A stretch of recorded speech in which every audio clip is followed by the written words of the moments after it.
But this is not the only possible interpretation of the story.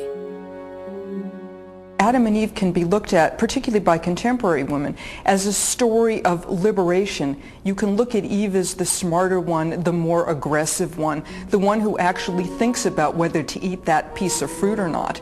And meanwhile, what is Adam doing just standing there?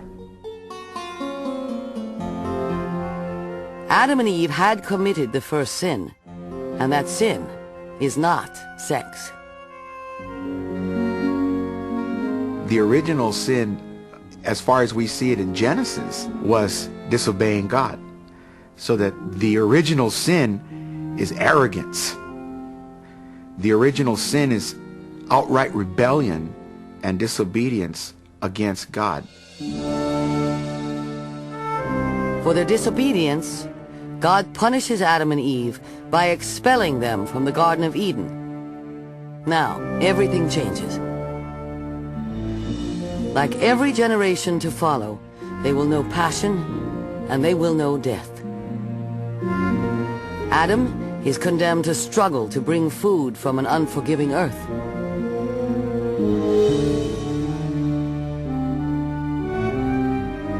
Eve's punishment includes desire and domination. I will greatly increase your pangs in childbearing. In pain you shall bring forth children.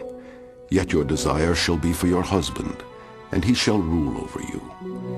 Genesis 3:16. God did not intend it to be this way. And what they're saying as early as the 10th century BC is that the domination of male over female is a result of our sinfulness. She was created to join with her husband in a oneness of marital love. Now that oneness becomes only this humiliating domination that she knows.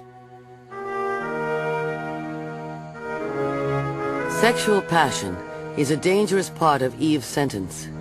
Desire leads to pregnancy, and until recent times, women and babies often died in childbirth. I think for men, to whom intercourse was risk-free, they must have wondered, what is it about women that still draws them to this activity that proves so dangerous to their health and to their lives?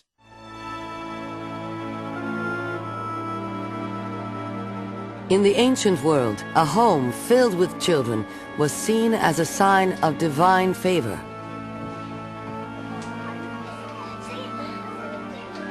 For ancient women of the Bible, barrenness was perhaps the worst curse that they could experience. It was through giving birth that they received their greatest status in their society. Children were wealth. They were a workforce to till the land and tend the flocks. They allowed the tribe to build alliances through marriage. And most important of all, they carried on the family name. At some point, the lineage of each of the patriarchs of Judaism was in jeopardy.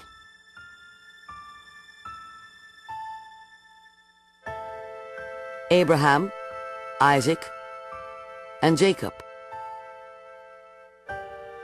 The Bible tells us that all of their wives struggled with infertility,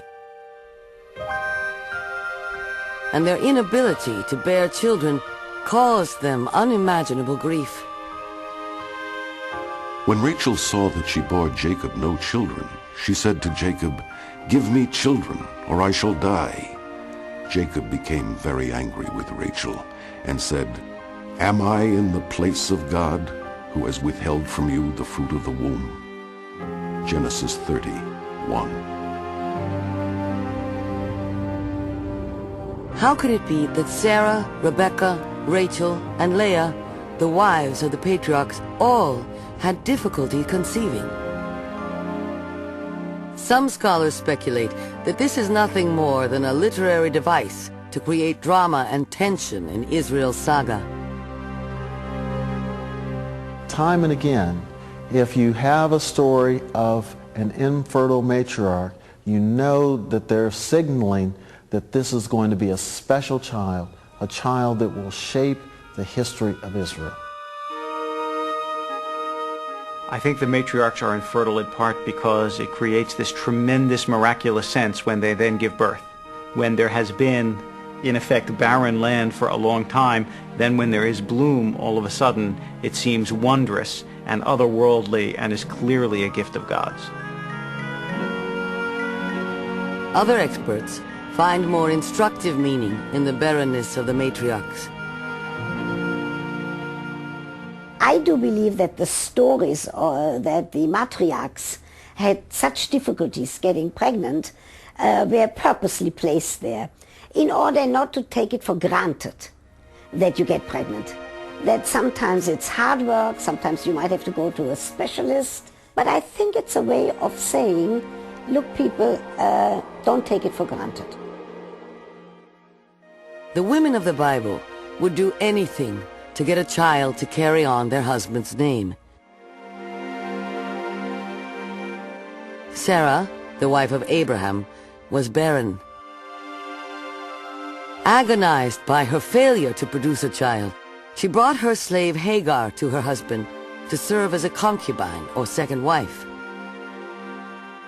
The story of Sarah giving Hagar to her husband, urging her husband to have sexual relations with Hagar, is a very difficult story. It is offensive to our contemporary senses.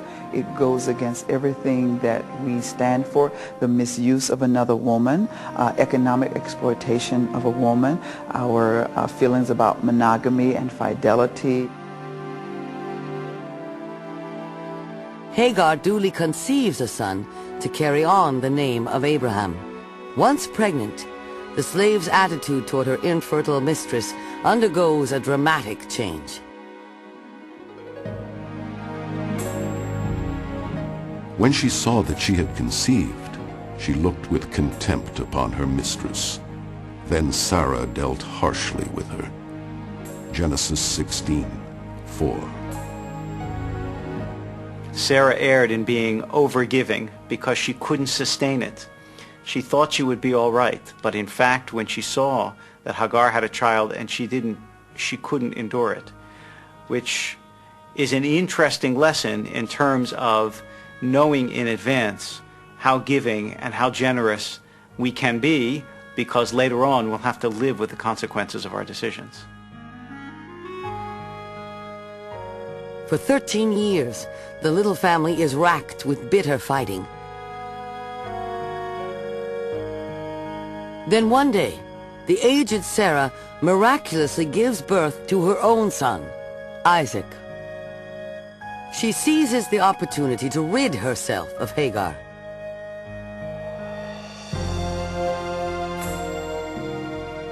She said to Abraham, "Cast out this slave woman with her son, for the son of this slave woman shall not inherit along with my son." The matter was very distressing to Abraham on account of his son. Genesis 21:10.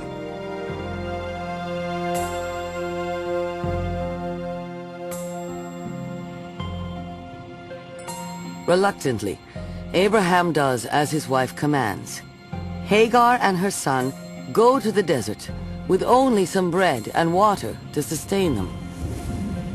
When the water in the skin was gone, she cast the child under one of the bushes.